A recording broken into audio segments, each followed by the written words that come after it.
seorang pun mengerti bebanku. Ku tanya Yesus, apa yang harus ku buat? Dia berfirman, mari datanglah. Dia selalu pedulikan aku. Ku datang Yesus, Dia pikul segala bebanku. Sujud di altarnya, ku bawa hatiku, ku terima anugerahnya. Dia ampuniku dan bebaskanku. Dia ubah hidupku, baharui hatiku. Sesuatu terjadi saat datang di altarnya. Sujud di altarnya, ku bawa hidupku, ku terima anugerahnya. Dia ampuniku dan bebaskanku. Dia ubah hidupku, baharui hatiku. Sesuatu terjadi saat datang di altarnya. Sesuatu terjadi saat datang di altarnya.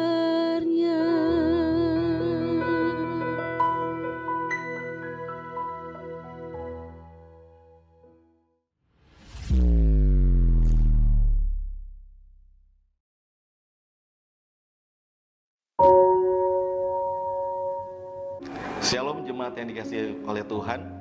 Hari ini kita akan belajar kebenaran firman Tuhan. Tapi sebelumnya itu mari kita satu dalam doa, kita berdoa. Bapa, di dalam nama Tuhan Yesus Kristus, terima kasih Tuhan untuk kebaikan-Mu, untuk kasih setia-Mu Tuhan. Hari ini kami ada semua karena kebaikan Tuhan. Dan hari ini Tuhan kami akan belajar bersama tentang kebenaran firman Tuhan. Kami akan percaya Tuhan, Engkau hadir di tempat ini Tuhan. Kami akan belajar kebenaran firman-Mu. Di dalam nama Tuhan Yesus Kristus kami sudah berdoa mengucap syukur. Haleluya. Amin. Hari ini kita akan belajar tentang kebenaran firman Tuhan dengan tema bertumbuh di dalam Tuhan. Kita buka Alkitab kita dalam Kolose 2 ayat 6-10. Kamu telah menerima Kristus Yesus Tuhan kita, karena itu hendaklah hidupmu tetap di dalam Dia. Hendaklah kamu berakar di dalam Dia dan dibangun di atas Dia. Hendaklah kamu bertambah teguh di dalam iman yang telah diajarkan kepadamu, dan hendaklah hatimu melimpah dengan syukur.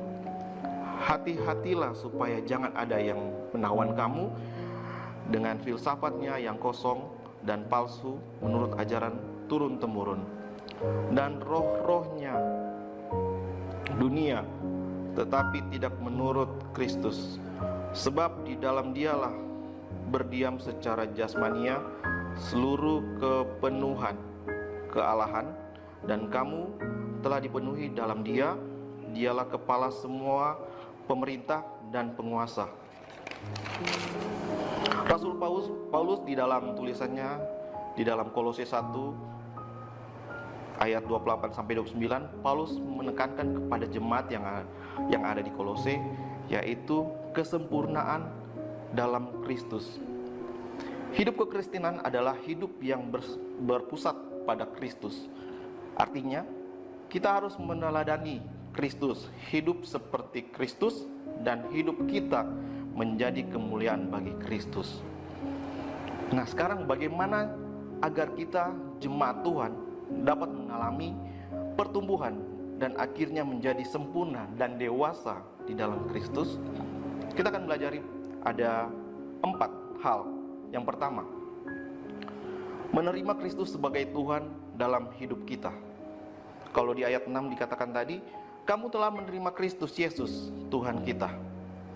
Menjadikan Kristus sebagai Tuhan dan Allah berarti ada suatu sikap tunduk dan taat kepada segala yang difirmankannya. Jadikan Kristus sebagai Tuhan dan prioritas dalam hidup kita. Paulus memberikan contoh yang baik mengenai dirinya sendiri yang menjadikan Kristus sebagai pusat kehidupannya dalam Galatia 2 ayat 20. Kita bisa membacanya. Namun, aku hidup, tetapi bukan lagi aku sendiri yang hidup, melainkan Kristus yang hidup di dalam aku. Dan hidupku yang kuhidupi sekarang di dalam daging adalah hidup oleh iman dalam Anak Allah yang telah mengasihi aku dan menyerahkan dirinya untuk aku. Nah, yang kedua, kita belajar tetap tinggal di dalam Dia. Ayat 6 dikatakan, karena itu hendaklah hidupmu tetap di dalam Dia. Kehidupan kekristenan berbicara tentang hubungan, yaitu hubungan dengan Allah dan hubungan dengan sesama. Tetap dalam Dia itu berbicara tentang keintiman kita dengan Tuhan, persekutuan kita dengan Tuhan. Orang yang memiliki keintiman dengan Tuhan, saat ada dalam masalah dalam hidupnya, ada badai masalah dalam hidupnya, dia akan percaya bahwa Tuhan tidak akan pernah meninggalkan dia. Tuhan tidak pernah meninggalkan umatnya. Hasil dari tinggal di dalam Dia adalah kita berakar dan kita bertumbuh dalam iman dan berlimpah dengan syukur. Yang ketiga yang kita pelajari adalah kita berakar dan dibangun di dalam Dia. Ayat 7 berkata, hendaklah kamu berakar di dalam Dia dan dibangun di atas Dia. Hendaklah kamu bertambah teguh di dalam iman yang telah diajarkan kepadamu. Akar berbicara tentang kekuatan untuk berdiri.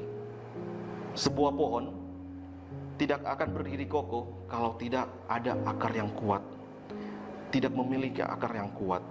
Begitu pula dengan iman kekristenan kita. Kita harus kuat. Untuk itulah pentingnya kita memiliki keintiman dengan Tuhan. Karena hubungan intim dengan Tuhan, yaitu praise and worship kita dengan Tuhan, adalah yang menentukan bagaimana akar kita itu bisa kuat dalam Tuhan. Yang keempat yang kita pelajari adalah kita harus melimpah dengan syukur.